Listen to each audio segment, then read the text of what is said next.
All right, Okay. go ahead. Okay. Oh, hold on. Buju, Awanukwe, Ojibwemong, Gitio Nigamin, Ndunjaba, O Nigaminsin and Da. My English name is Ivy Vainio, and I'm from Grand Portage. My mom and my grandmother are both tribal members, and my father was from the Bahamas. And so I am honored to be here and honored to be asked to teach this class. I've never done anything like this before on Zoom, so forgive me in advance. And I'm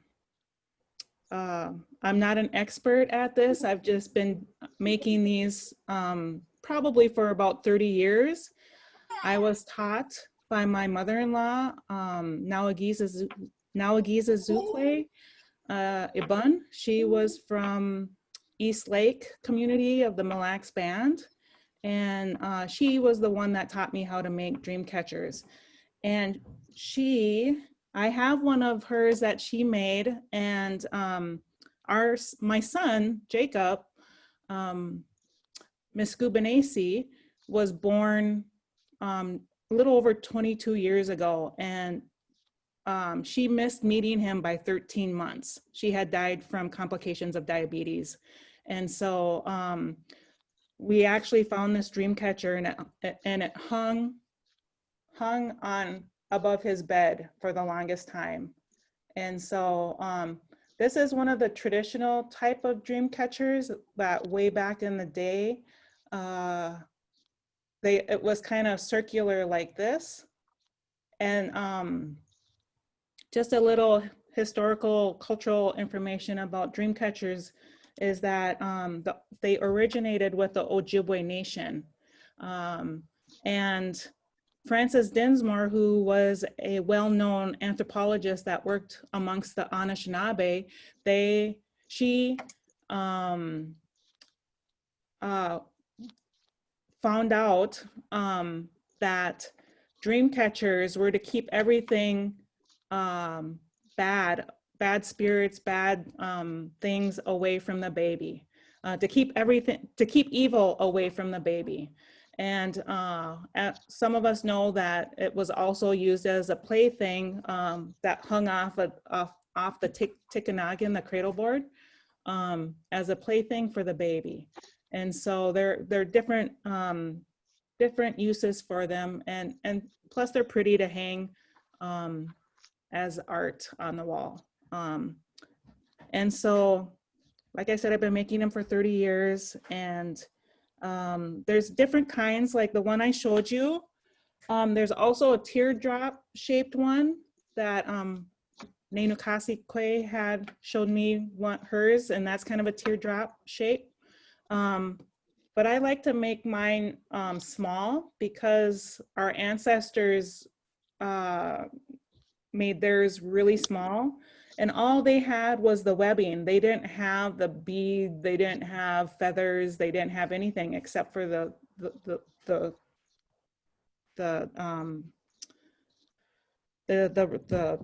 branch and the sinew. And so and today anybody can make one. Non-natives make them, intertribal people make them.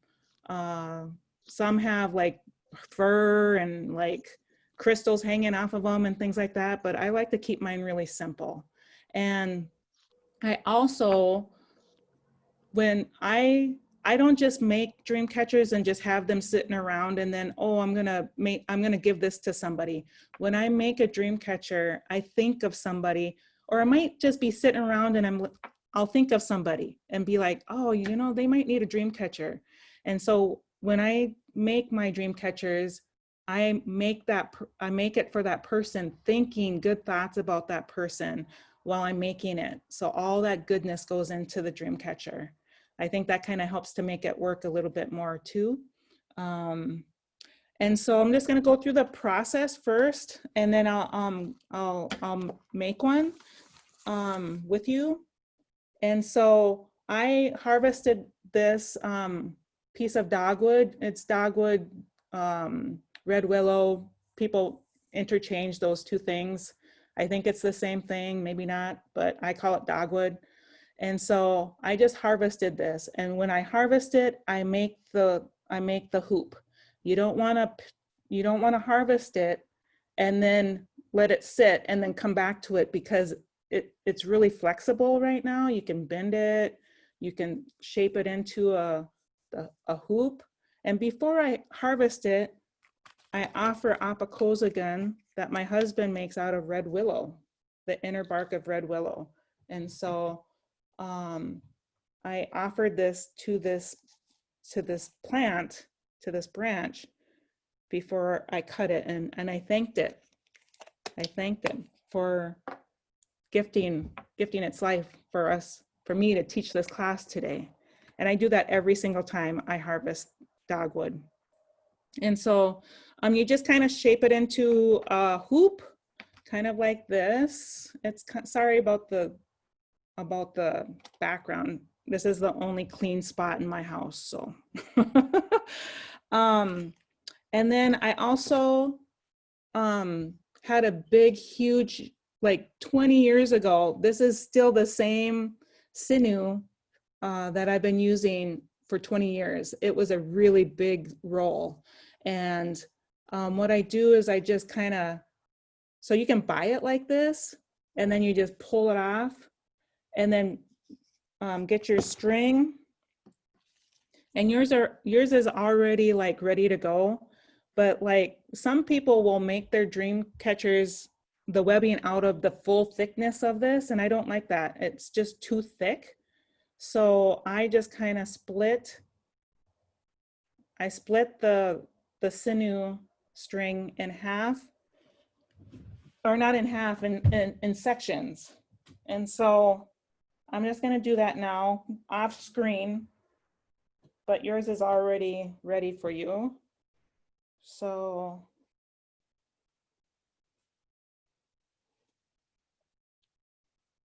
Shoshana, you could sing or something while I'm, okay, I'm ready. So I have the string here, and other things that you need. So the sinew, we have the hoop.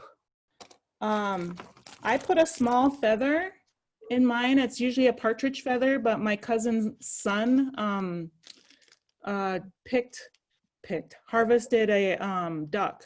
And so I've been using, and he saved me the feather. So I've been using small duck feathers in mine. So I just put one feather in my dream catchers, because that's how my mother-in-law used to do it.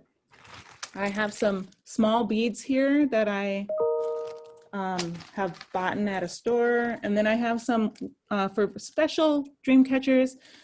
They're all special, but I have these Lake Superior agate beads that I bought at a local store here.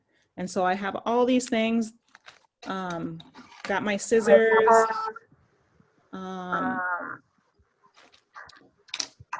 And so I'm gonna start to make this. So if you want to get all your stuff ready, you probably already do.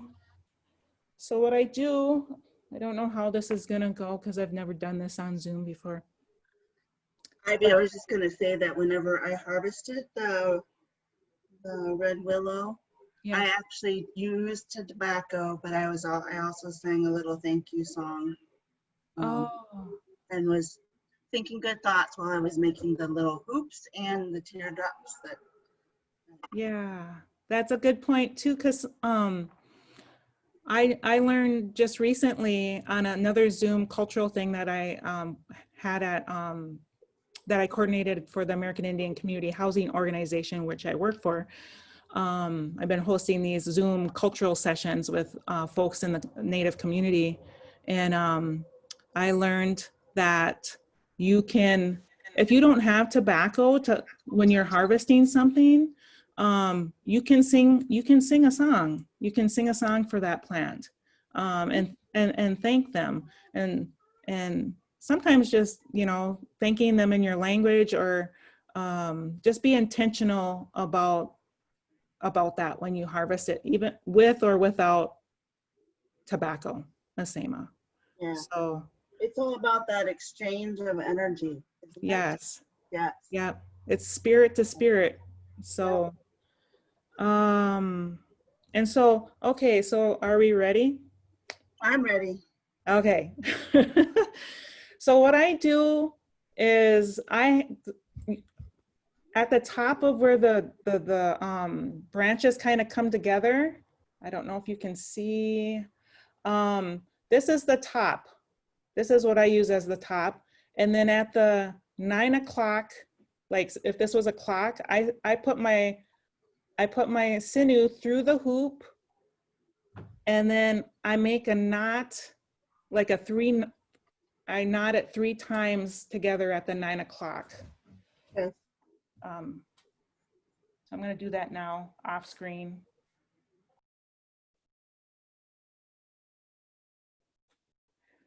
So you just tie it in a knot 3 times to kind of make it strong.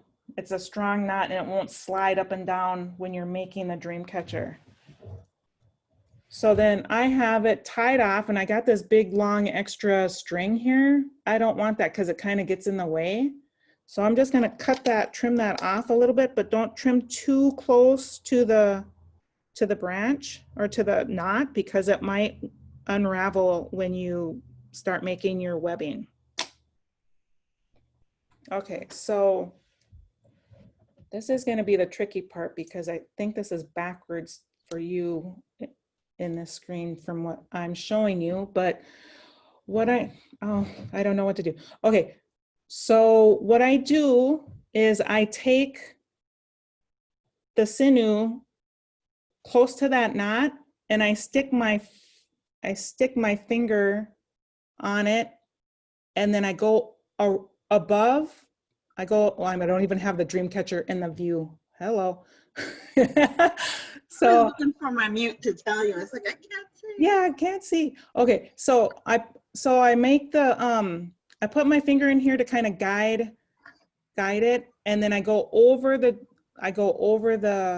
branch, the hoop, and I pull it through. I pull it all the way through, and then so it'll kind of move around and stuff. And so I'm not explaining this very well, am I? So you just kind of you make a loop around the hoop, and you pull it. Gosh, okay, sorry. I'm gonna look at this now. I'm looking at the dream catcher and not what I'm doing on the screen. So you go over and under, and then you want to have your string that's coming through on the other end come through between. Oh, this is so much easier when it's done in person. So you kind of make a knot, but it's not a knot. Okay. You know, so you go up, over, and then in between that first knot that you made and the connection here, between here and here. And then I'll do it again. So let's see. So you go over,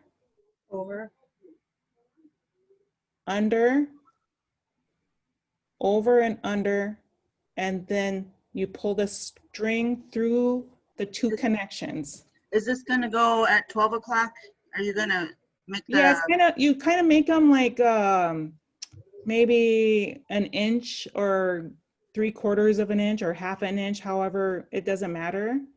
But you kind of want to keep those the same length in between each connection. Okay, so and sometimes it moves over.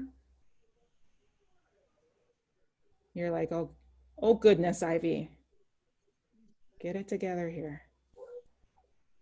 And you just kind of keep doing that around you're around the hoop. So over, under, and then through. And you pull the string all the way through, and then you pull tight. You kind of have to do it tight all the way when you go and make those connections. And I forgot to tell you that when our son was, right before our son was born, or right before I got pregnant, I was doubting whether or not I was going to breastfeed, or if I was going to bottle feed, formula feed our son. And I, through like my doctor and my husband's a physician. And so they really encouraged me to breastfeed. And I only had a few people in my life that really encouraged me to breastfeed. And so I did, I breastfed, and like 6 months in, not even 6 months in, 4 months in, even my own mother was like, when are you going to stop that?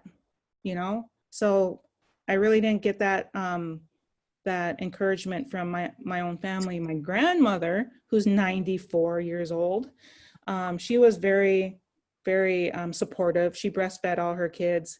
I ended up breastfeeding our son 2.5 years and let him self-wean himself, and it was the best decision. Oh my gosh, that's yeah. So funny. So I just wanted to congratulate all of you for those of you that are breastfeeding and that encourage it and support people that are breastfeeding, because it is best for mom. Breast is best, and it's very cultural. It's a cultural bond and all of that. So just wanted to throw that in there. Yeah.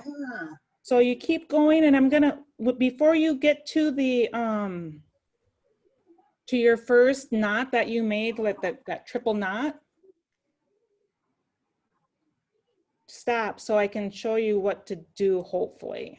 I'm sorry that I'm not a very good teacher via Zoom.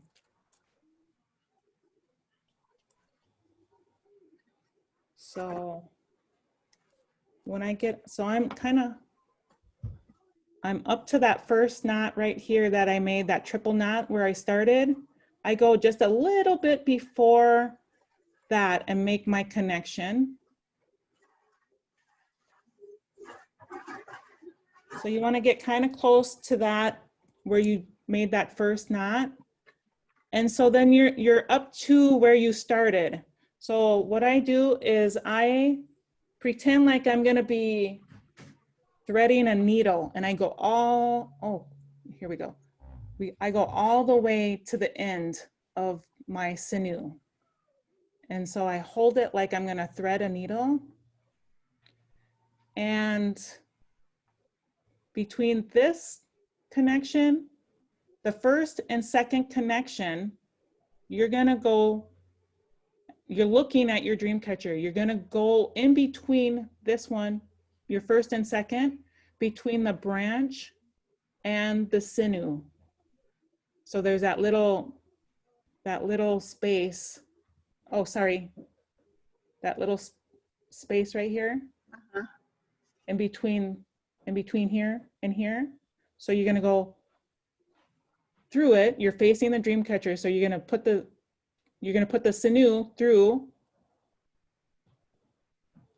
and then you're going to go to the left. Like when you're bringing your sinew through all the way, you want it to come through on the left side, not on the right side, because if you pull it through on the right side, it's not going to knot. It's not going to do that tight knot. And then you just kind of, oh my gosh, I'm not.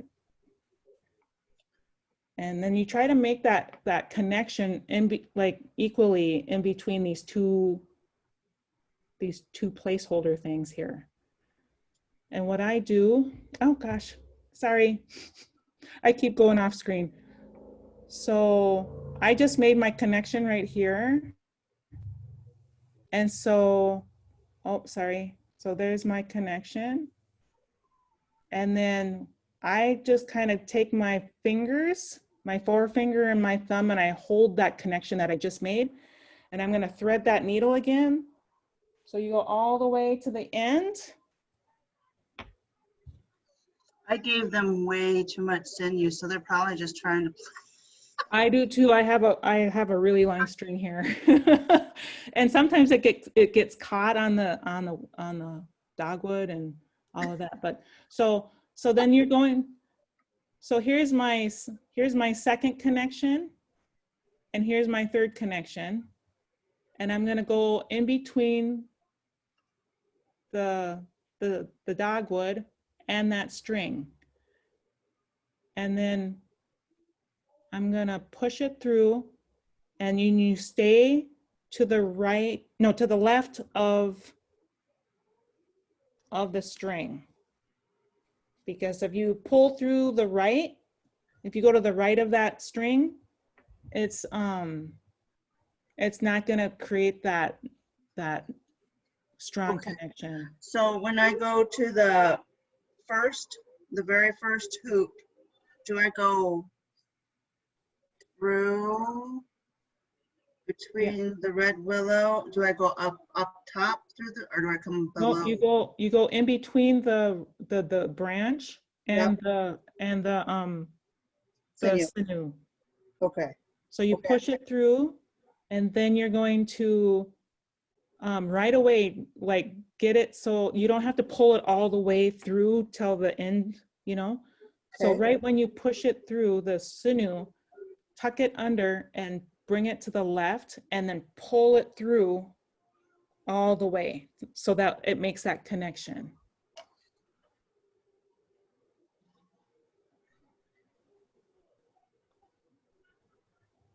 And then you want that connection to be centered between those 2 points. That string. All tangled. And there's resources online too, like a step-by-step how to make a dream catcher. So I would look up that too, just because this is kind of not working. Well, I'm glad you're here. Thank you. I am too. So I'm just gonna go and make my next. So I bring it like so. I'm going to make. I'm gonna thread a needle. So I have it right at the end of. It's so bright. My background's so bright. Okay, and then I go in between. I go in between this point and this point, and then I tuck it through. And I pull it all the way through to the left of that string that's getting pulled in. And then when it's getting close to all the way that it's pulled through, then I give it a good tug to make that. Can you see that knot right there? Right here? Oh yeah. Yeah. So in my first couple times that I made dream catchers, I did it wrong, and the web was really wavy, and so you're bound to make some mistakes, and that's fine. And yeah, so don't be too hard on yourself, because it took me a good 4 or 5 times making them to making them really strong and tight and nice. So I'm going through the 2 points, I'm tucking the string under, and I'm pulling all the way through to the left of that string that's coming through. And then right when I get to the end, I pull it a little bit to make it tight, that connection. if anybody has any questions, I can. Yeah, you guys could unmute yourselves. So I'm going through this point and this point between the branch and the string. So I go through and then I tuck it under and I pull it through, and you can just pull it through fast. It doesn't matter until you get to where you want to make that knot type thing. And then I just kind of make sure that it's in between these 2 points, so it's kind of centered. When do you add the bead? I don't add the bead until, well, on these small ones, you can put the bead anywhere, but if you wanted to add a feather to it, I add it at like the 4 o'clock or the 8 o'clock or whatever that is on the other end. I usually put it at the 4 o'clock. Sometimes I'll go like 2 times around and then put it at the 4 o'clock. And I just found a feather in the garden yesterday, like a tiny feather was sitting there.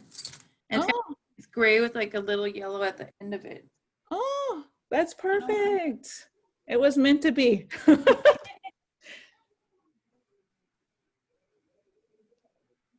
So can I see yours that you're working on now?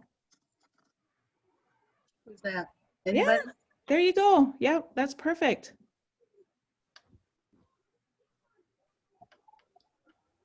So I just go in between these 2 points here and tuck it under and pull it to the left of the string that's going in. And then you gotta center it between those 2 points.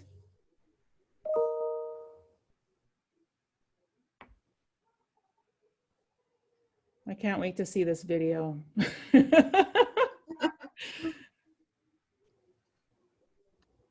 Okay. With the sinew, it kind of gets kind of stretchy. How do you make sure that it like stays? Yeah. So like right now, I've pulled it through. So there's that little loop right there. I pull it and then I actually tug on it a little bit and then I tighten it. And then I hold, I hold it so it keeps that tightness. I'll do it again on screen, sorry. So I go through, I tuck it under, pull it through, and then what's this? So there's that loop. So then I'm gonna pull it kind of slowly, make sure that it's in between those 2 points, and then I tug on it, and then I rotate it, hold on to that knot that I just made, and do it all over again. So that's kind of how you kind of keep it tight, because it does have a little bit of a give to it. I was thinking too that people could use yarn if you didn't have the sinew, or floss would work too. So I'm getting to where I began again. And so I'm right, let me see, I need the dark there. So there's my knot. So there's that little kind of weird place where I started at and came through. I will make my next knot between this one and this one. I don't know if you can see. It's kind of hard to see. But if you skip that one, that's fine too. But so I'm going through this one and this one. They're really close together, and that's the only one that's going to be like really close together. So I do the same exact thing that I've been doing all along, going through between those 2 points, pulling it through, and then slowing down, and then making sure that that connection that I'm making is between this point and this point. let me see if I can, this point and this point. And then I hold it. And then, and you can put more than one bead in it if you want.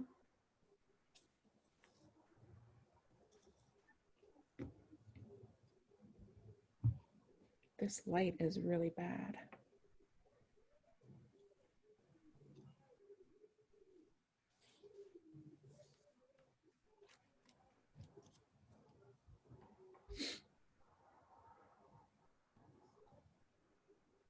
I'm making this one for Shoshana. Oh, cool.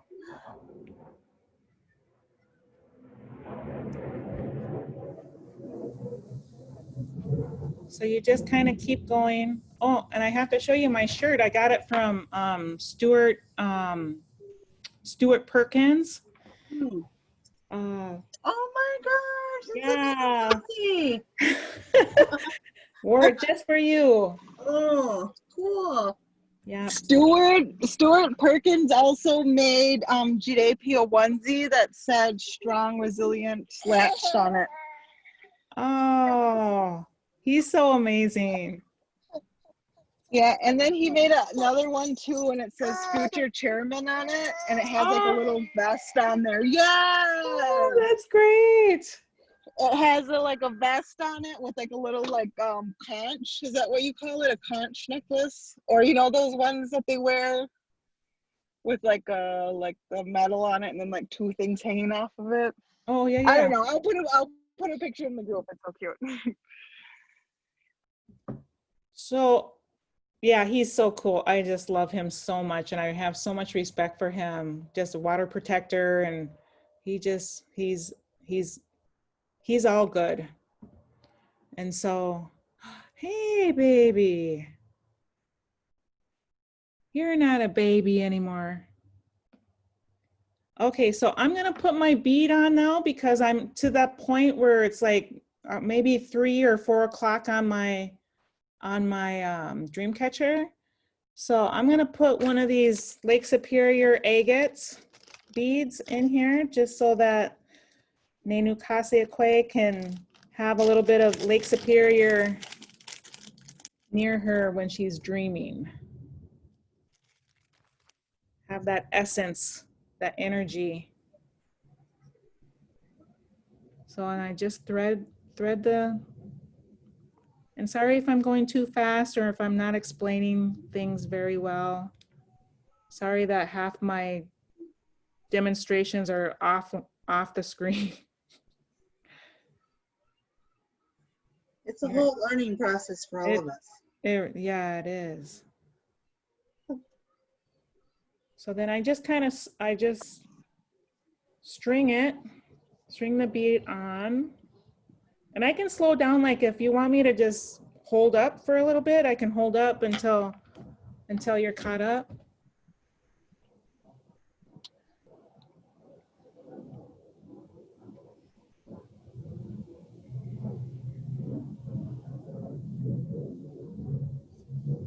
Okay. Come to the left. Did you say left? Yep, yep.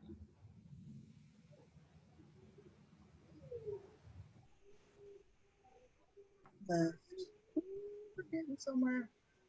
And then when you get down to where it's gonna make that strong connection, you Yes. just kind of give it a tug and make sure that it's between those 2 points, Okay.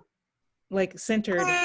And then you pull it a little bit, and then you kind of hold it with your thumb and forefinger to kind of keep that In place. in place. True.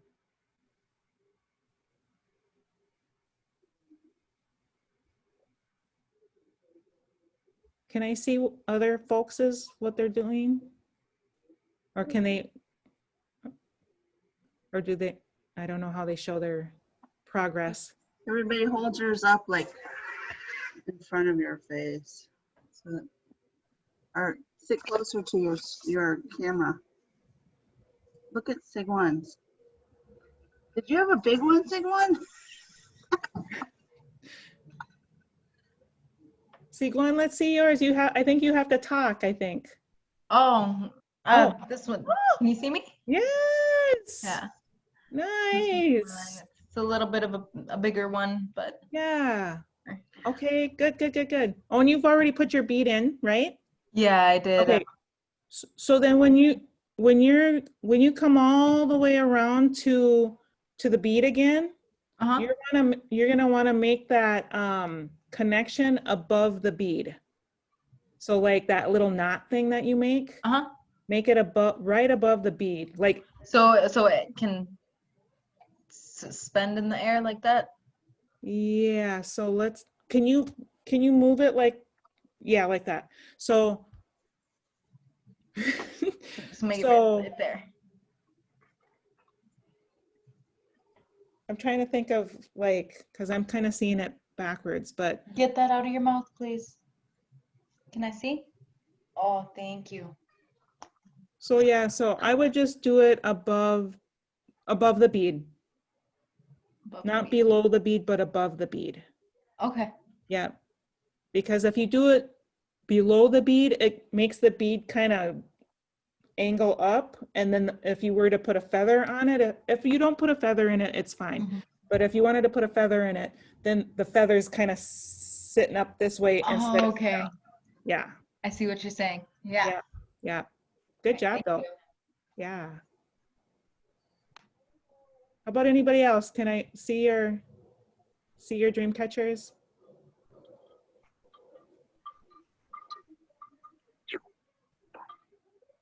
No? How are you doing, Leah? Yeah. Good. It's been a while. It feels nice to be doing this. Yeah.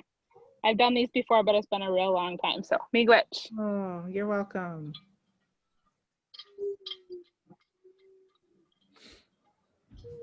My little guy really wanted to help, so I gave him all the extra. Done. How do we put on the bead? Oh, okay. So yeah, yours is a little too far done to put a bead on it. It is. Sorry.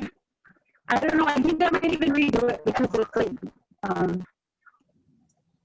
don't know. Yeah, you have the right idea. These spaces that are your spaces are too long. They Yeah, should be like it. The connection should be like Yeah, I'm gonna redo mine. okay. They just should be like how mine are, like an inch or less between here. Yeah. Yeah, because I got this huge space right there. I think I'll just redo mine. I'm a bit rusty. I haven't done it in a while. Yeah. And it's weird to do this over Zoom. I wish I was there in person, then it would be, you'd be able to see me. I could do it with my nails too. Oh, Did you ever teach us that language, Camp Ivy? no, I think they asked me once, but I was always the photographer. Yeah, you were. But they did have someone from Fond du Lac teach it 1 year. And so that was kind of nice. I'm having to start all over. Oh, The top of mine came apart. oh, I'm gonna have to redo that. yeah. Sometimes that'll happen with the teardrop. That Yeah. I like the round ones because they overlap each other, you know, and they're stronger. But I do like the shape of the teardrop. Yeah.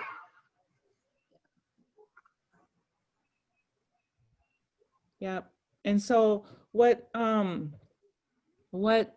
my mother-in-law shared with me about the dream catchers when we were making them is that what she was taught is that you're supposed to hang the dream catcher over the bed, like over the pillow of the person that you made it for or yourself.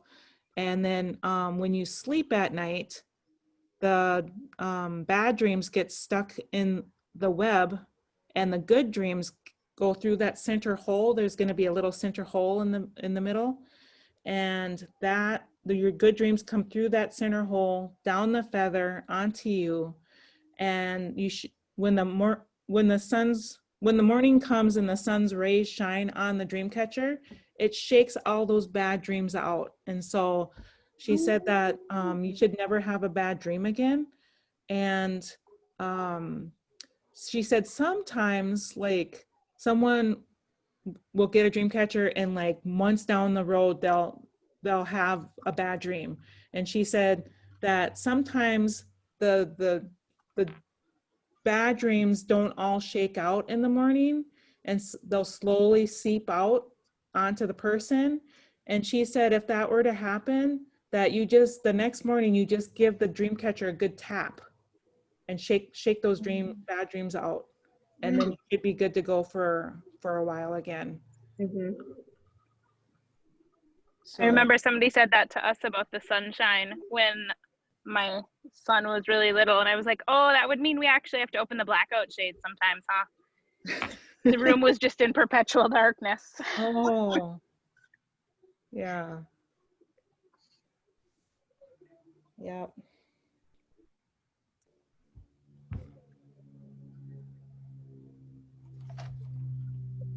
So those that are starting out, Uh-oh. Can you mute yourself if you just joined from the phone?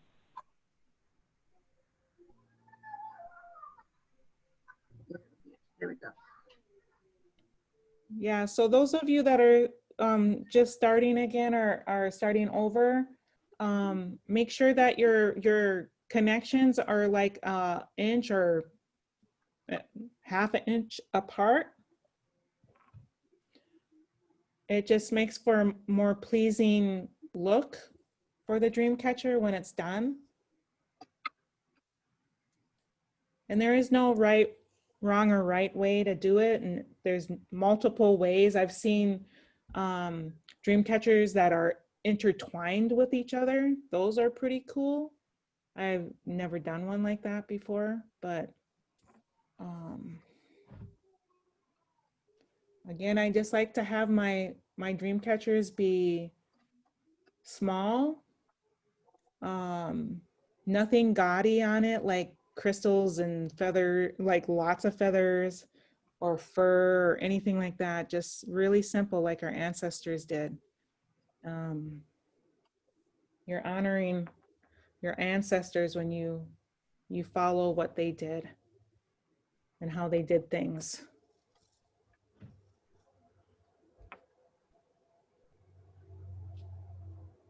And so when I go through the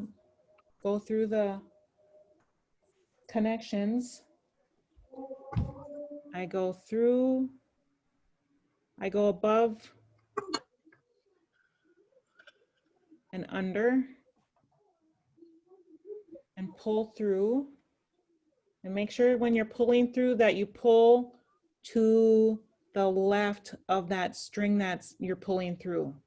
Because if you pull through and you make that connection if you pull through to the right, you're going to have a connection that doesn't really make a connection. It's going to make a really loose connection. And then that kind of messes up the flow of the connections in the dream catcher after that. And so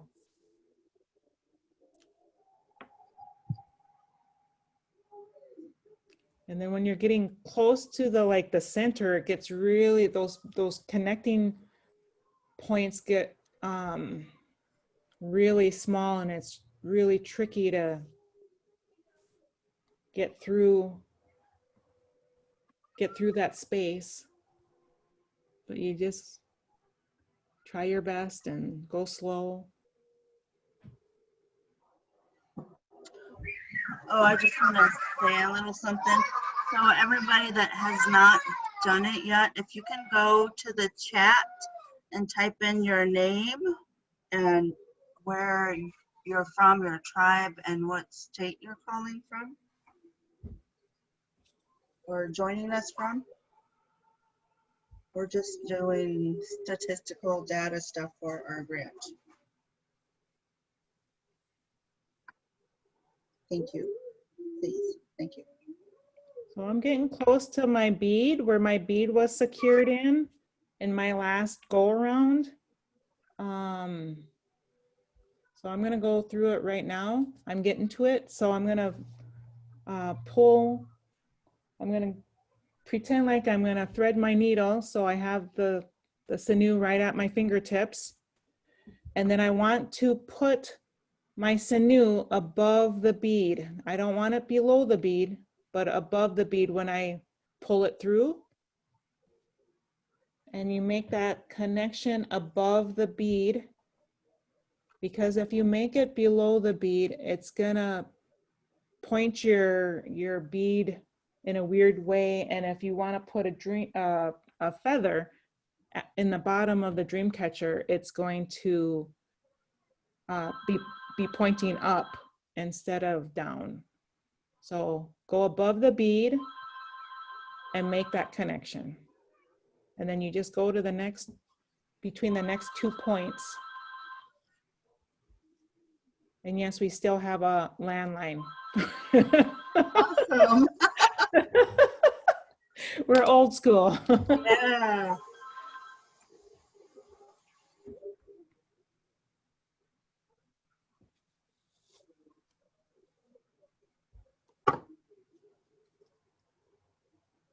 And then so when I think of somebody, I don't know if like everybody was on when I explained this of how I do when I decide to make a dream catcher, I make it intentionally for someone that I know. And sometimes I don't know the person. Sometimes I get requests from people that ask me, you know, I just had a friend from Leech Lake Reservation send me a message that her grandson was not sleeping well. And so she asked me if I would make him one, and I did, mailed it to them. And, but I asked for his name because I wanted to think about that person. Even though I don't know the person, I wanted to have that name in my head as I was making it. And so I really think about the person and I put good thoughts into it as I make it. And then when I'm done, I put it in like a Ziploc baggie and I put the person's name on it. So this one is a finished one that I've done. And I made it at a request for someone who had just lost somebody in their family. And so I have his name on here, just in case I make a couple of them at the same time. I don't want to get them mixed up with each other because I put my good intentions and good thoughts into that specific dream catcher for that specific person.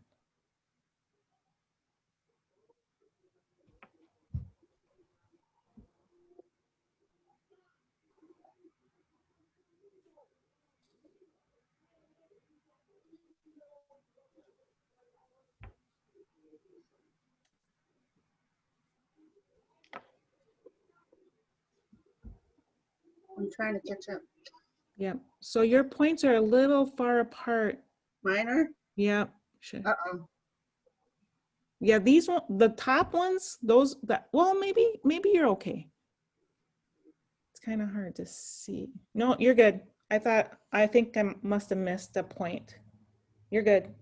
Okay.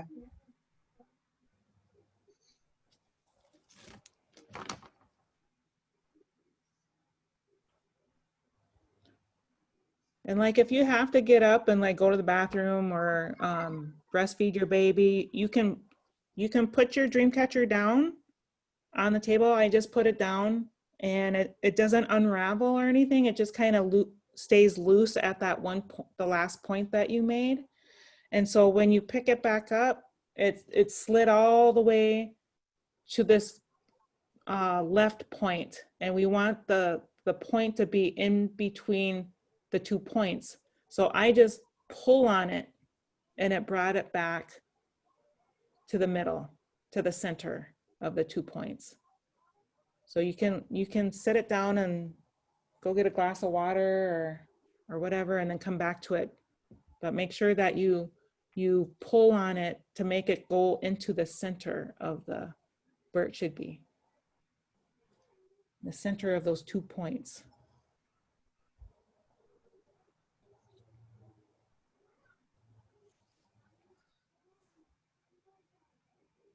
Yeah, my string is really long too.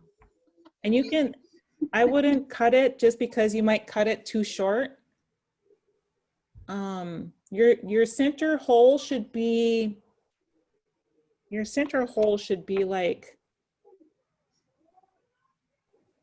like just a little hole. Okay. Like that big. So like I have this one, this is where I'm at, where I have that big hole. We don't want to stop there. We want to keep going.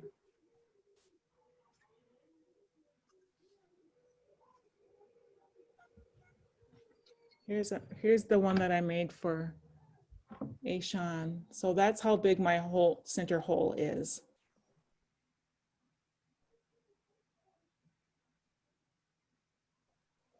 See it? Nenu Kasi Kwe? Oh, Yeah, so that's the center hole.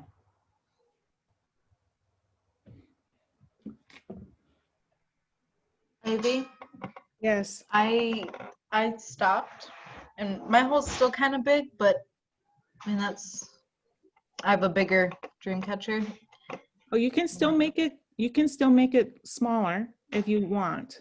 So then I would go to, yep, in between those 2 points, right? Yeah, those 2 points, and then just keep going yep.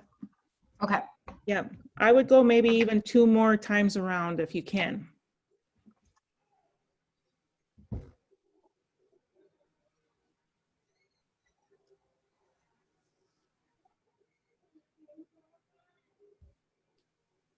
You got to say hi to your grandma.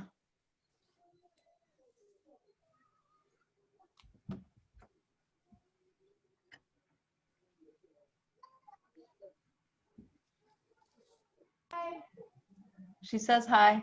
Oh, I missed it. is she there? Hey, Marcy. Hi, Ivy.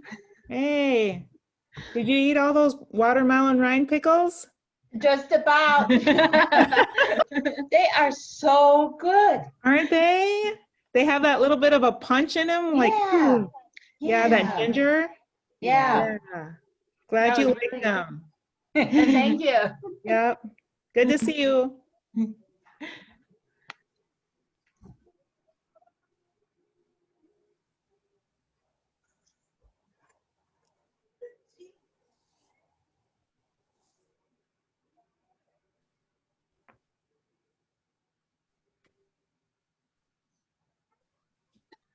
Ivy, do you remember Sandy? Sandy's on here from language camp. She's the one that came up from Missouri. Oh, maybe. I can't see her. Hold on. Are you on? Oh, there she is. Wave, Sandy. I think she's gonna say something. I want the recipe for that watermelon rind. Oh, hey. I can get that to Shoshana. And then Good. yeah. It's really good. I've been looking forward to you ladies for the last 2 days. Oh. You give me a lot of energy, and I love the way that this community takes care of each other. Oh, yeah, miigwech.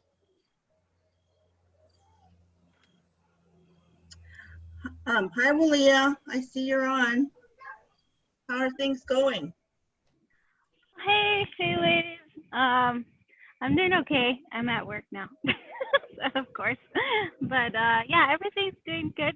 I'm about 34 weeks now, so I'm feeling everything now, I guess. But yeah, I'm glad to see you guys. I got the package, so thank you. And I'm gonna try out the tea this coming weekend and make it. And then I haven't started the project yet, but I'll look up on it. Yeah. If when everybody- Congratulations. Yeah. We're excited for Willia. So when everybody gets done with their dream catcher, if you could send us a picture of it. Yeah, that'd be great. Yeah, we'll share it. Show everybody what we did with our project. So I'm still working on my painting. Can I show it real quick? Yes, please. That's how far I've gotten. Oh, that's beautiful. But it took me a long time to figure out what am I going to write to keep me inspired. And I figured out I'm going to write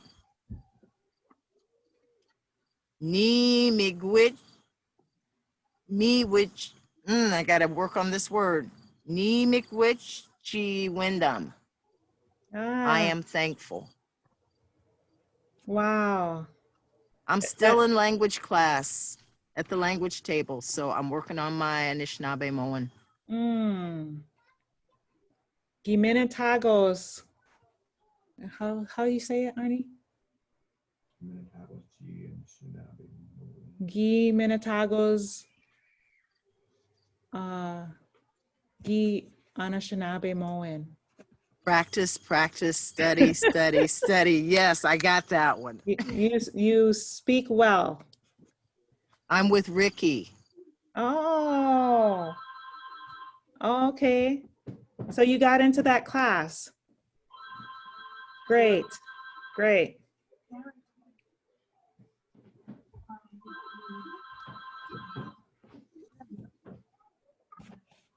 gotta cut this.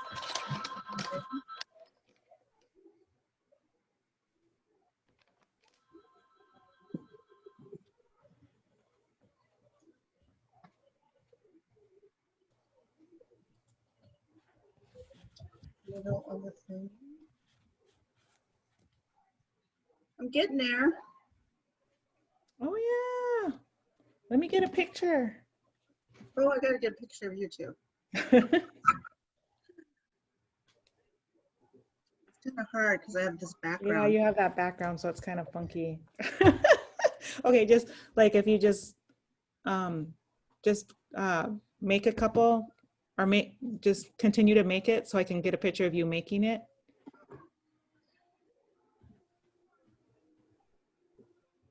Gee, this string. Yeah, that background is funky. Yeah, that's looking good. Okay.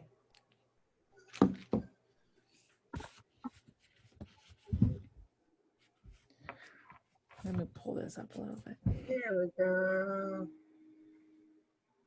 Okay, you have to talk for a second. Right, so yeah, so then you go in between the 2 points, make sure that it's in the center, and then you pull tight and yeah.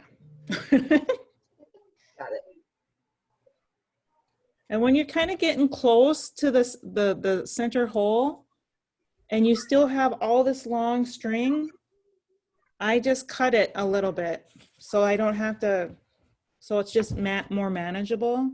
But you, again, you don't want to cut it too close where you don't have enough to finish.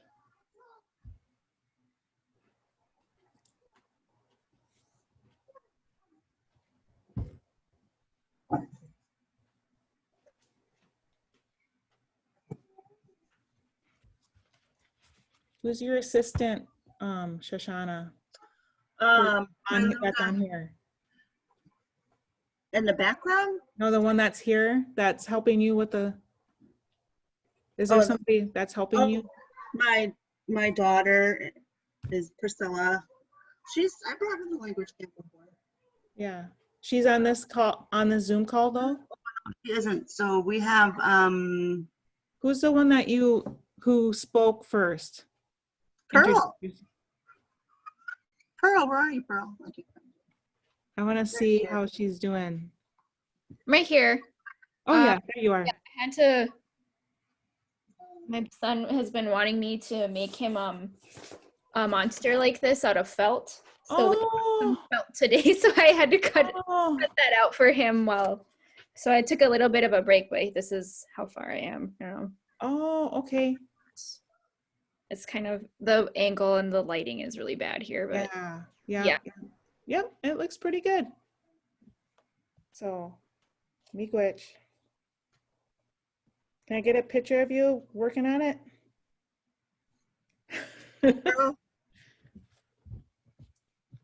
Oh, no, it's back to Shoshana. Oh, let me mute my Oh, I probably have to talk. And oh, there you go. There you go. saying important things and yes. Can you pull your dream catcher up just a bit? yeah, There, perfect. Okay. Perfect. I don't know if I got it through All that. right. Okay. I'm good. Okay. These might end up on Facebook, if that's okay.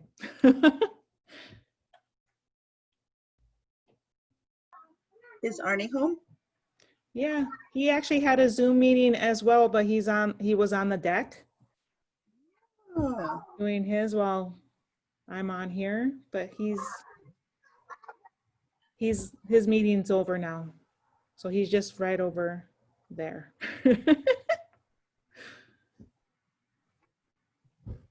You could come say hi, Buju. Yeah, come say hi. These are all, so what's your group again? Like, they're. So on Facebook, we're on Facebook as Minneapolis Indigenous Breastfeeding Support Circle. But for our grant, we wrote Nitamising Gimashkikinaan. So you have folks that are lactation specialists and others that are. Yeah, there's 5 of us that are lactation, and then no, is it 5 or 6? 6 of us that have training. We have lactation consultants, and we also have Indigenous breastfeeding counselors that were trained by Kiame Goldhammer. Mm-hmm. Yep. And a doula. And we're doulas. There's 6 of us doulas, Indigenous doulas. Oh. Excellent. Yeah. Important work. Do you want to introduce yourself, Arnie? Yeah. So I'm go up a little bit because there's a little glare from the back. Oh, right into the sunshine. So I'm Arnie Vainio, Dr. Vainio, and I've been on the Fond du Lac Reservation for 23 years this month, actually, and work with doulas, work with lactation consultants And midwives. And midwives. We have a midwife with us now, and we've had another one in the past who was with us for 16 years. So we were one of the first clinics. Actually, I think we were the first clinic to have a midwife north of the cities. Oh, wow. But yeah, but we work with our doulas, and of course, right now with COVID stuff, everybody's blocked from coming into the hospital. But mm-hmm. Cool. So there's a message from Sunday. Oh, from she was language camp. Oh. Can you see it? It says, "Hi Arnie, my class loved the science lessons you did at language camp." Good. Let me go ahead. Good to know. Can you introduce yourself in the language? Yeah.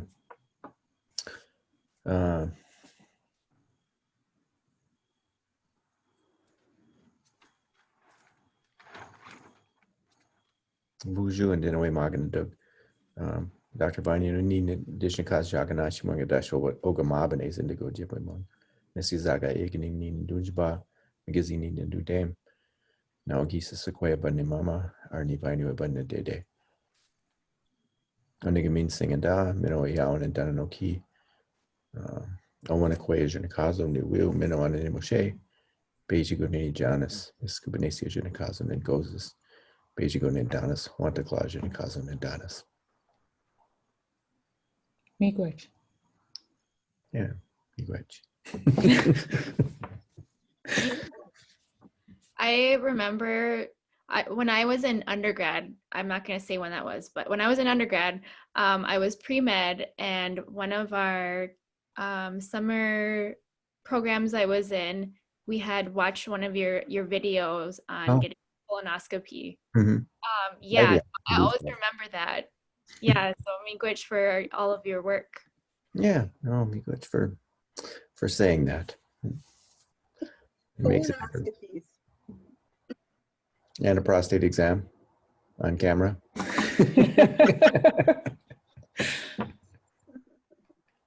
Do you have any questions for Arnie concerning breastfeeding or anything like that? Now that he's on here.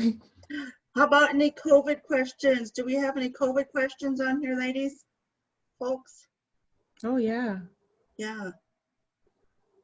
We actually wrote a grant, COVID-19 community emergency response. And so we are educating the community virtually about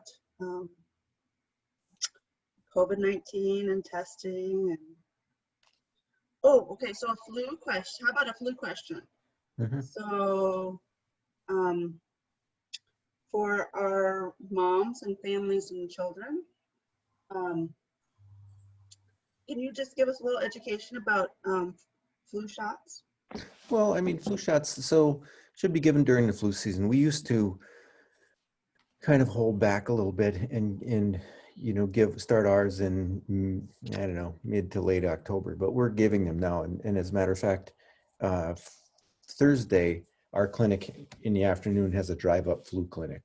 So all afternoon flu shot clinic. And Ivy got hers a couple of weeks ago, and I'll probably get mine shortly.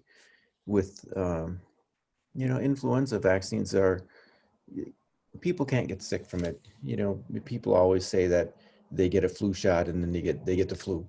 And you know, people get flu shots during cold and flu season. And with all the COVID concerns, of course, that's going to be hard to sort out.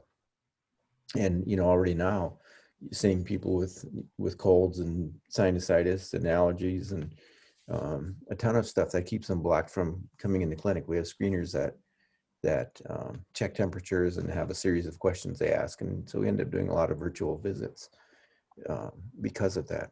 But flu shots, you know, there are people that don't want to get flu shots, you know, worried about COVID and, you know, getting sicker somehow. And you know, the flu shot won't protect against COVID-19, but it will keep somebody from getting, you know, from getting sick with influenza. And influenza, the last, you know, 100 years ago, 102 years ago, the pandemic then was influenza. You know, that's a thing that we actually have vaccinations for. And but that was a pandemic that killed entire families in a single day. And you know, we certainly don't like to see that. Doreen Day is doing a traditional Ojibwe birthing class at Fond du Lac College, and that's starting on Thursday. And I'm hoping I can have Thursdays blocked out from 1 to 3 p.m. from now till January. And I don't know if that's going to work or not, but doing the longer I'm in medicine, the more I realize that our traditional practices are so important. You know, making dream catchers, talking to people about traditional things. I give brand new babies tobacco, and I talk to brand new babies about medical school too. That's not too traditional, but you know, I do. You talk to brand new babies when they come in. I used to wait until kids were 13, 14 years old and talk to them in the clinic about thinking about careers in medicine, going to medical school. And I think I've lost a lot of them along the way. And there have been some that have gone into it. But now I don't waste any time. So if I deliver a baby, we talk about medical school right in the spot. You know, that mother just birthed a little computer that's like none ever made before. You know, one that if all of us had strokes at that minute and had to try to keep up with the baby for learning a language, 2 languages, 3 languages, keeping them completely separated, you know, learning all the social constructs that go into living, you know, learning a language, learning to walk, learning facial expressions, you know, all that stuff. There's no way you could ever keep up with a little kid.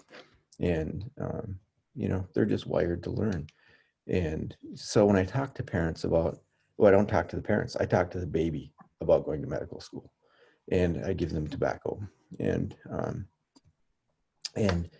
you know, you know, parents of course are listening, but it changes the way the parents interact with that baby. If they know that baby from that moment is destined to be a physician, you know, then you know, there's a lot of expectations there, you know, of that baby, but also of the parents. They're going to read to, you know, they're going to be reading, and they're going to be making sure that that baby and environment and family is as healthy as it can be. And it's a learning environment. It's a supportive environment. And also that community makes a difference. That, you know, we used to go to rice camps and sugar bush, you know, as a community, and you didn't have to watch out for your, you know, I mean, you have to worry about your kids, but you know, but if somebody wanted to learn how to do something, if a little kid wanted to learn to do something, they would just go learn it from somebody. And, you know, and we lost that. And you know, getting that back is something that I always think is important. And I've always wanted to go to midday ceremonies, and I can't get the time off to you know, to go to those things. And, but you know, one of these days I'll be doing that. So that was a long answer to a flu shot question. Sandy has another one. It says, how about elderberry when one has COVID? And if you know anything, and some media was saying not to use it. And what do you think about the Danae doing COVID vaccine? Do you know anything? If you know anything. Yeah. You know anything? Yeah. So, you know, I don't know anything about COVID vaccine. You mean traditional things? Elderberry, I don't know as much traditional medicine as I would like to know. And, you know, there are people that do that, and I defer to them. But was that a COVID vaccine question?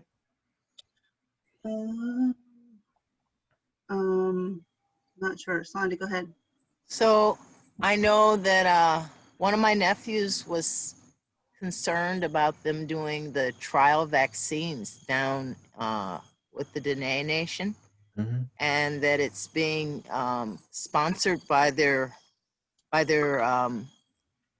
government to do some of the trial vaccines with the Dene people. And wonder what did you think about that? Yeah, I guess I don't know. I wasn't aware of it. You know, certainly vaccines have never come out as quickly as the push to have one now. And, you know, with an election coming up, you know, I think there's a lot of concern there too, that things are being pushed, you know, maybe faster than is safe. And so I didn't really know. I guess I wasn't aware, you know, of that vaccine. But, you know, but vaccine trials, when they're happening, you know, they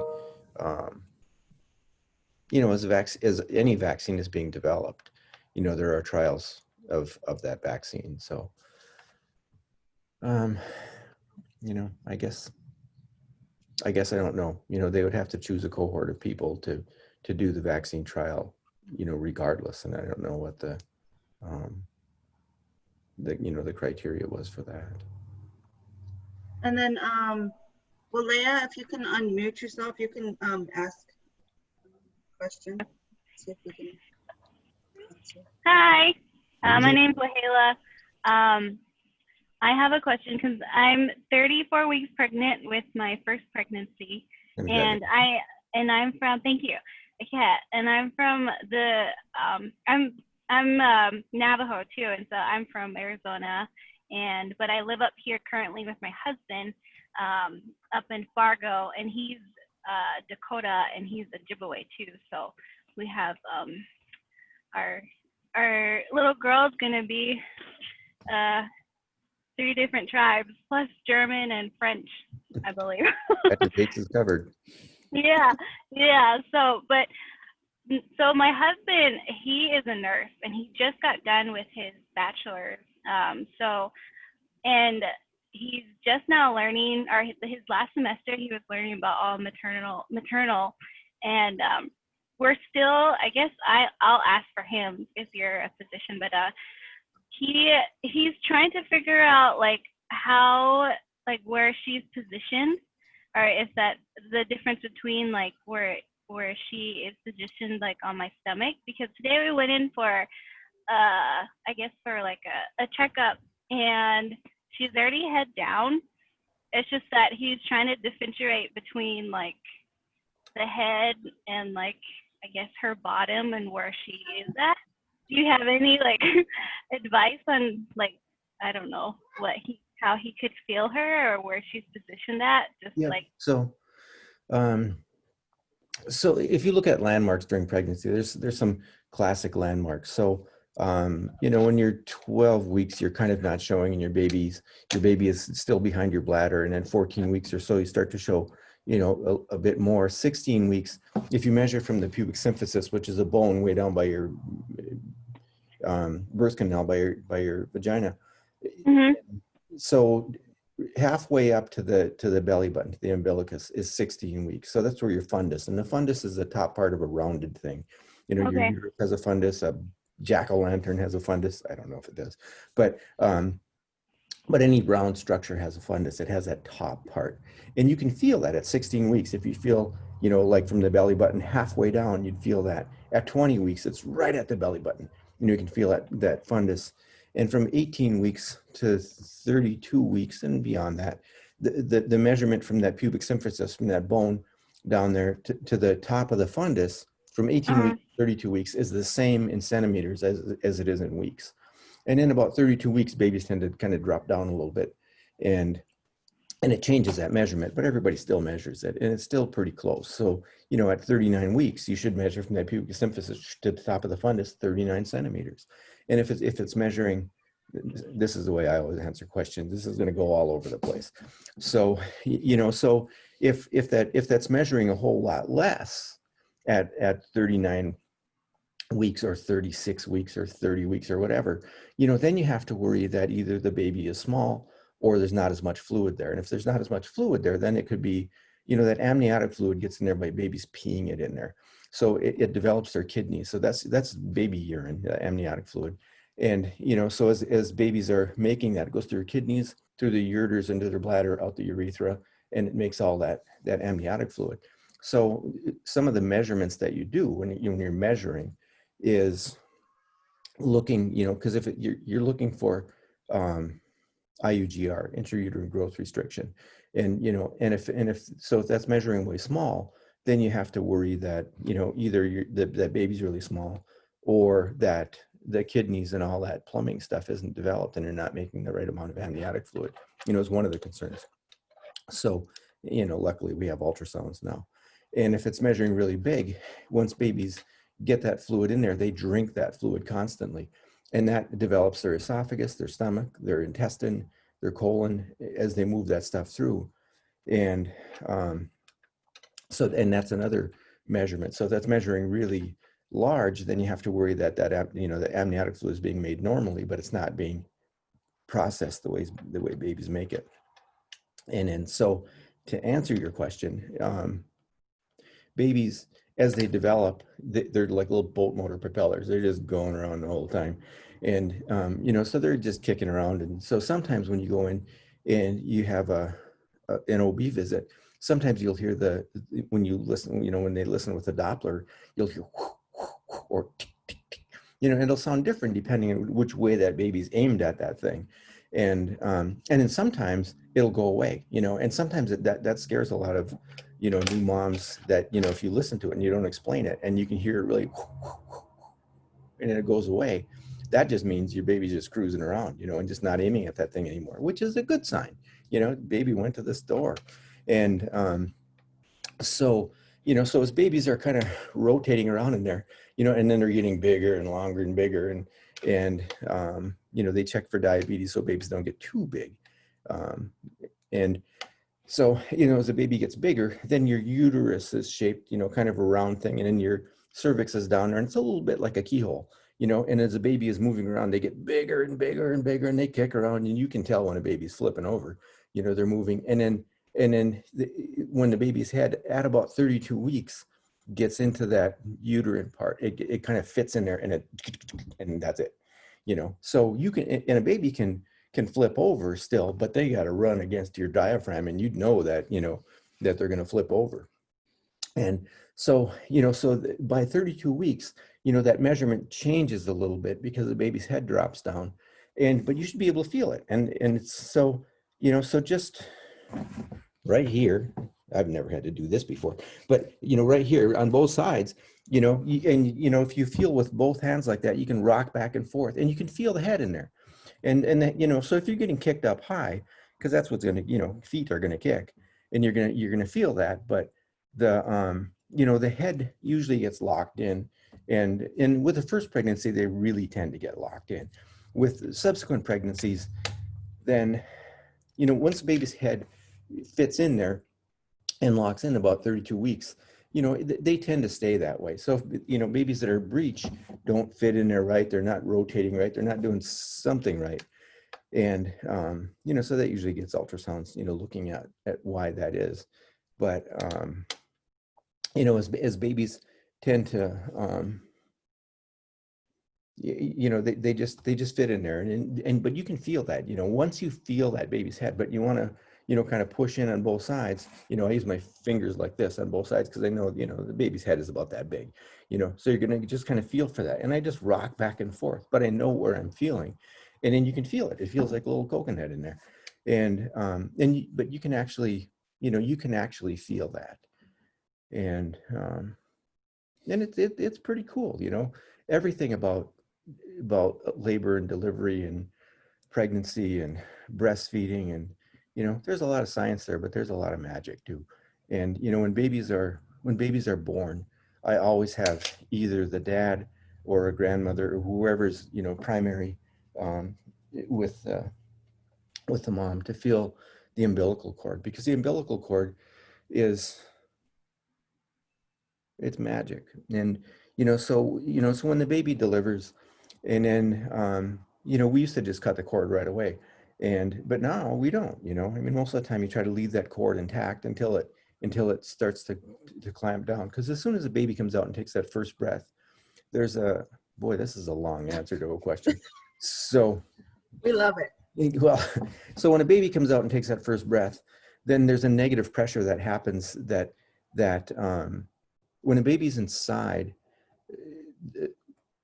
the mom, there's just enough blood flow going to the lungs as like a foot or a hand or anything else. There's just enough blood flow going to the lungs to provide oxygen and to keep that tissue viable and alive.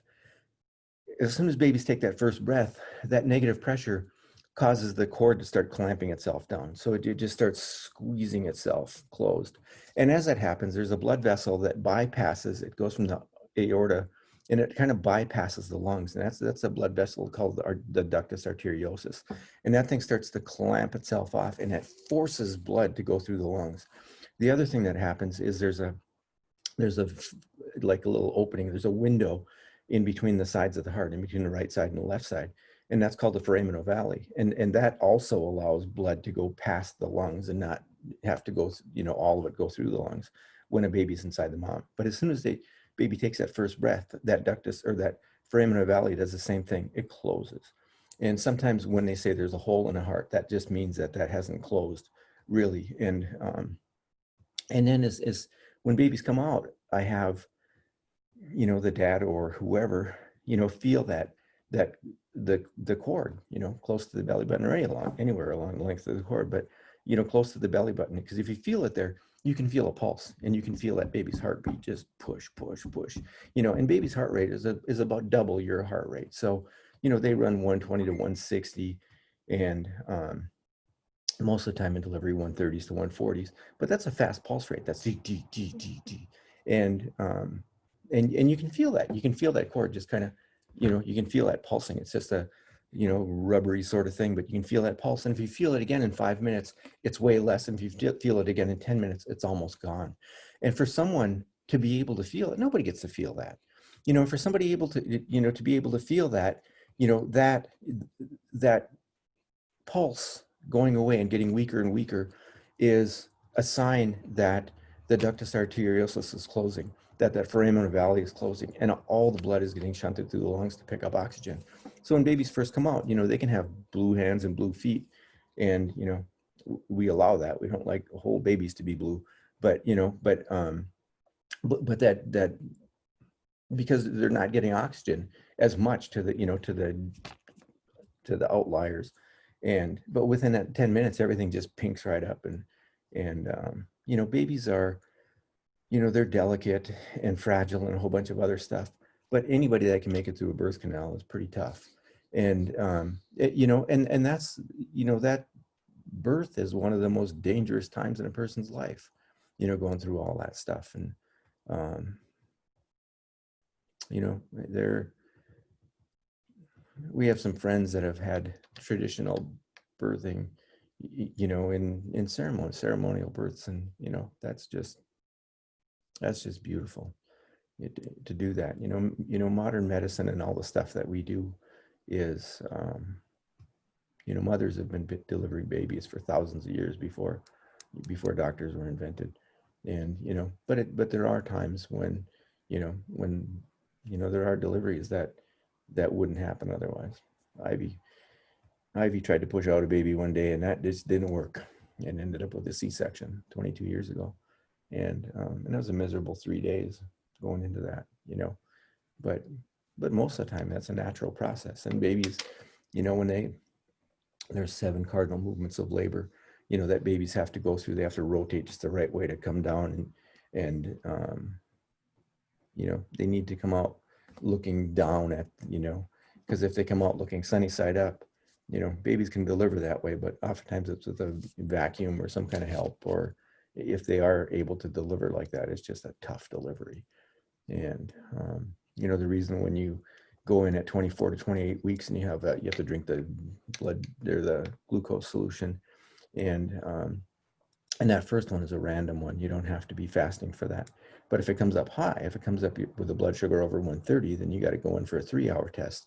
You know, and the reason for that is, you know, to watch out for diabetes. So pregnancy is a state that almost wants you to become diabetic, and that's not technically true. But, you know, but babies are storage machines. You know, they're learning machines and they're storage machines. So they want sugar, and so, but if they get a lot of sugar, if moms become diabetic during pregnancy, then you can get, that's where 10-pound babies happen, is they just put on all that, they store all that sugar. And I got to come up with a new analogy, but babies should be kind of built like Nancy Reagan. You know, they have kind of a bigger head and then the skinnier rest of the body, because, you know, that head dilates the birth canal to come out, and then the rest of the baby, you know, delivers. But, you know, but if a baby born to a diabetic mom, you know, has a regular size head and then this huge body behind it, that's when babies can get stuck. And if they deliver and they get a shoulder dystocia, you know, which means they get stuck in there, you know, then they can't breathe because they're trapped inside that birth canal and they can't expand their lungs, but the cord can get squished in, you know, somewhere along that birth canal. And then that's a flat out emergency. And, you know, sometimes babies end up with broken collarbones with, you know, with a delivery like that. And that's awesome. yeah, well, it Thank you. yeah, I wasn't trying to. I know. I could just listen to you all day. Me too. If you have 2 questions, you could. We have one more for you, Arnie, and then we'll let Arnie, Ivy finish up on the end, not whatever it is we're doing on the but it the mom is not on the Zoom anymore currently, but one of our moms, no names, tested positive for COVID. Now baby hasn't. What wisdom would you share with mom about how to take care of herself and her baby? Yeah, and that's a tough one, you know. And COVID affects some people. Well, I mean, there are people that are totally asymptomatic, you know, and I've had, you know, patients that show up in the ER with a broken foot and have, you know, test positive for COVID with no symptoms, no COVID symptoms. And, you know, all the way to being hospitalized for it. So, you know, it really depends on, you know, how it depends on symptoms. You know, the care is symptomatic. So when somebody tests positive for COVID, you know, even if it's a mom and baby, you know, we ask them to stay home. And you know, by staying home for, you know, usually you know, I mean, the recommendations are 14 days, you know, to stay home. But if somebody's still having symptoms, you know, you remain home until you're not having symptoms anymore. But that 14 days, you know, if people stay home and don't expose other people to it, that allows that COVID infection just to kind of fizzle out. And that's the whole idea behind contact tracing and quarantining and isolation, is to try to, you know, not get that to spread. And you know, and it's difficult. There's a lot of people that don't believe in masks and think that it's all a conspiracy, and there's a lot of conspiracy stuff out there, you know, even not mask related. And you know, it makes it difficult. So, you know,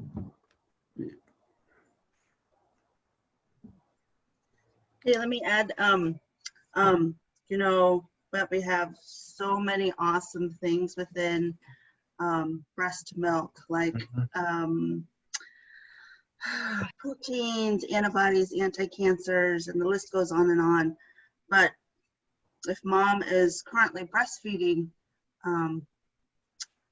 babies, if they're positive, I think I've seen a study out there, or research has been done, that we should continue to breastfeed our babies because mom is making antibodies. Yeah, so and the whole antibody response takes a bit, but those antibodies cross in breast milk. They're small enough that they can cross in breast milk, and they cross the gut barrier. And you know, so for COVID-19, I haven't had any COVID-19 positive moms with positive babies, but you know, the answer to a lot of quandaries and, you know, medical things and, you know, things like that, and you know, depending on what audience you're with, it could sound crazy, but you know, the answer that it always comes down to when I think about things is love. And breastfeeding is that It's to continue that bond between mother and baby, and you know, the eye contact and the hearing the mother's voice and the songs that she sings for baby, and just the closeness, the connection, the skin to skin contact is really important. well, yeah, and you know, and just you know, and just the breast milk itself. I mean, you know, I mean, there's a lot of stuff that's known what's in breast milk, but there's probably a lot of stuff that's not known. You know, our lab manual is this thick, but it's probably 18 feet thick because we don't just know all the stuff, but it's been there all along, you know. And the same thing in breast milk, you know, stuff, moms will, they put all their best stuff into breast milk, you know, all the best things. And that's why, you know, that's why we recommend continuing prenatal vitamins and, you know, healthy diets and all that stuff when you're breastfeeding, is because, you know, moms they'll share all their best stuff at the expense of themselves, you know, to make sure that baby's okay. So breast milk changes. It changes from morning till night. It changes from day to day. It changes, you know, as a baby grows. It changes depending on what, you know, what a baby needs. You know, in the 1920s, you know, medicine doctors got really stupid and decided sheep milk's formulas were better than, you know, and more fashionable than, than breastfeeding. And that started a whole cascade of stuff that, there's big deficiencies found in formulas, a few different times. And, and that's still a tough sell. There's still plenty of grandmothers out there that when, when a mom starts breastfeeding, that will say, oh no, you're going the Similac route. And, and anybody that's, that's any family that's breastfed knows that, when it's time to go somewhere, you're ready to go. You don't have to sterilize nipples and, Right. you just go. And, and more and more places that are breastfeeding friendly and have, places to, but even if they don't, breastfeeding in public is, people still get some backlash, but it happens more and more, and it's, it's a beautiful natural thing, and it's the way things should be. Thank you. Thank you. Yeah. Wow, what a bonus to have you on. That was awesome. I really appreciate you taking time to answer some questions. That's amazing. Jimmy Witch. Yeah, miigwech for the things that you're doing. It's important work. Yeah. Okay. All right. So I'm going to finish this dream catcher. Giga Wabman. Giga Wabman. Miigwech. Ogamabanes. Okay, so I don't know where everybody is, and there's a lot of sun right here. Ooh, nice. I love it. Did you tie it off at the end? I did. Okay, so yeah, so I was just gonna, I'm at the last loop, and so I just go, I go in like I'm gonna just make another connection, and then when I get my loop a little bit close to it, then I just loop it again through that hole that loop. I just go through that loop again to make a knot, because those other knots weren't knots, they were just like tight connections.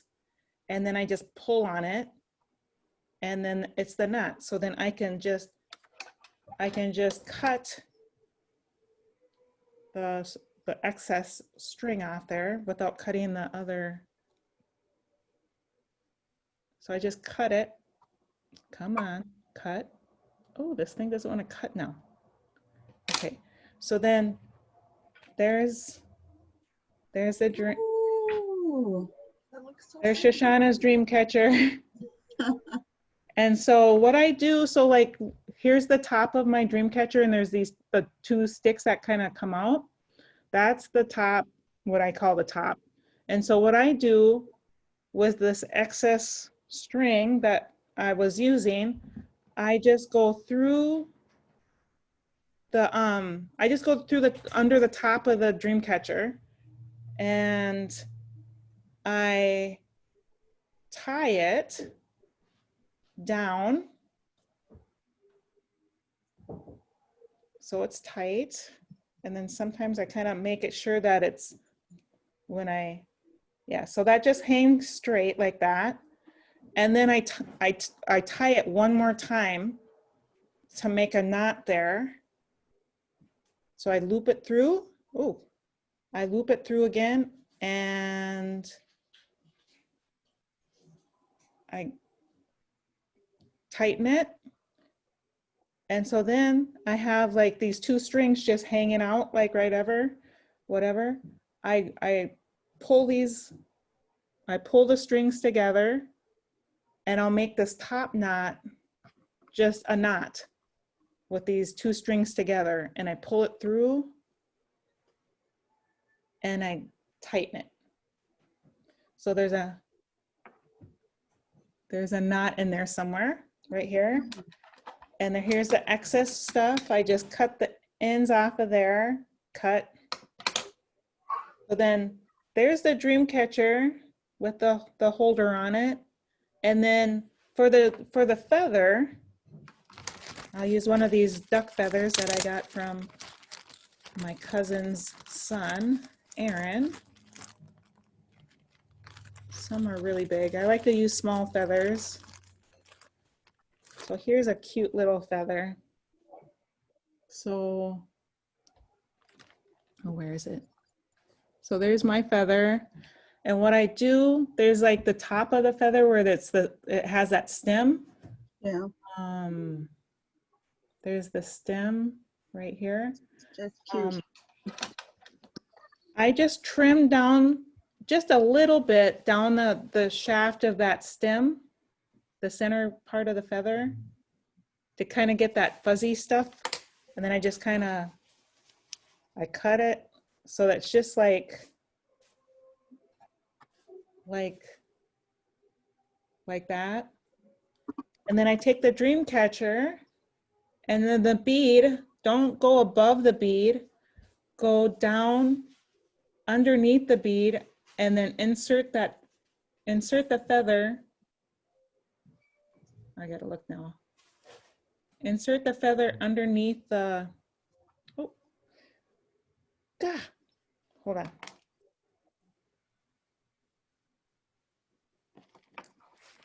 You just insert the feather. Of course, this is not working. Yeah, it doesn't want to work for me right now. But you just stick it underneath the bead into that hole. And then it's done, you know? So I gotta get a picture.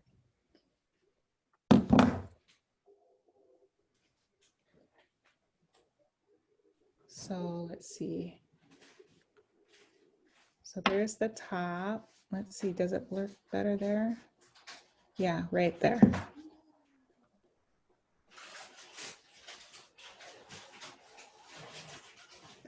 Okay, so that's it. And then you just hang it above your pillow or above your child's pillow or whoever you made it for, whoever you were thinking about when you made the dream catcher.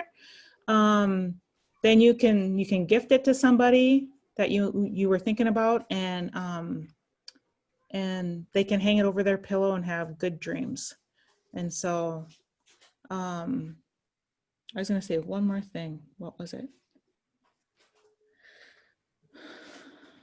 Oh, I never sell these. I have never sold a dream catcher in the 30 years that I've been making them, just because I think they're just special. They're too special to me to sell.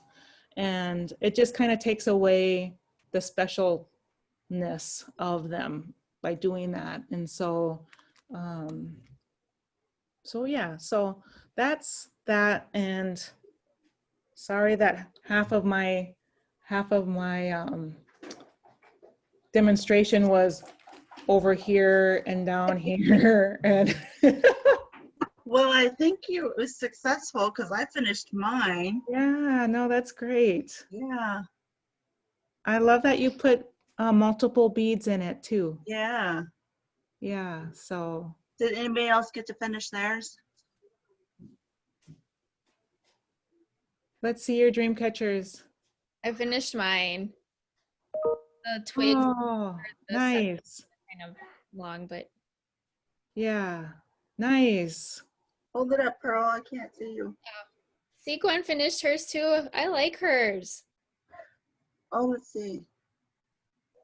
I didn't have time to fill in the middle, but I nodded it off. Yeah, that works. It works. Yeah. My bead ended up on the bottom. I don't know how, but that happens too. Yeah, that still happens with me sometimes too. So it's beautiful, both of them.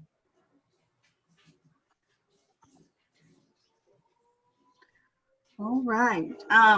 So while we're on here, are there any questions for us birth workers? Let's see, we have just, oh, it's just the core of us that's left. Just us and I did have a question. Yeah. For the group. So I got really sick and I got put on antibiotics again.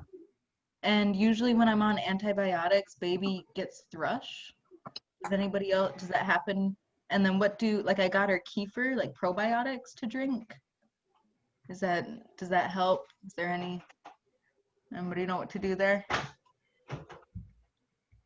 I've used vinegar well, one time that happened to me and my son got thrush, and so I used vinegar on I diluted it on like a washcloth and would just like rub it into his mouth after breastfeeding or before breastfeeding, usually after breastfeeding. Yeah.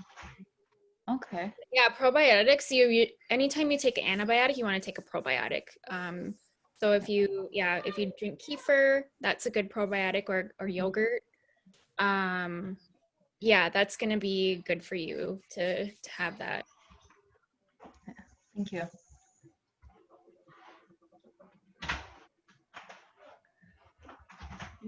Okay. All right. Well, we're after 6. That was awesome. Yeah. That was amazing. So now I know how to make it. Yeah. And they just keep getting better, you know, once you keep doing it. There are times where I've even though I've been making them for 30 years, I'll like cut the string too short, and then I get to where I'm like, I gotta like, you know, rip it out and all that kind of stuff. So even after 30 years, they don't come out perfect every time. So but the ones that I've seen are beautiful. And so thank you for Miigwech for having me today and having me test this out on Zoom. So yeah. All right, I'll send you a copy of this. Okay, great. Miigwech. All right. Happy dreaming, everybody. Thank you. Ikawaman. Ikawaman. Okay, I'm gonna stop, and stop.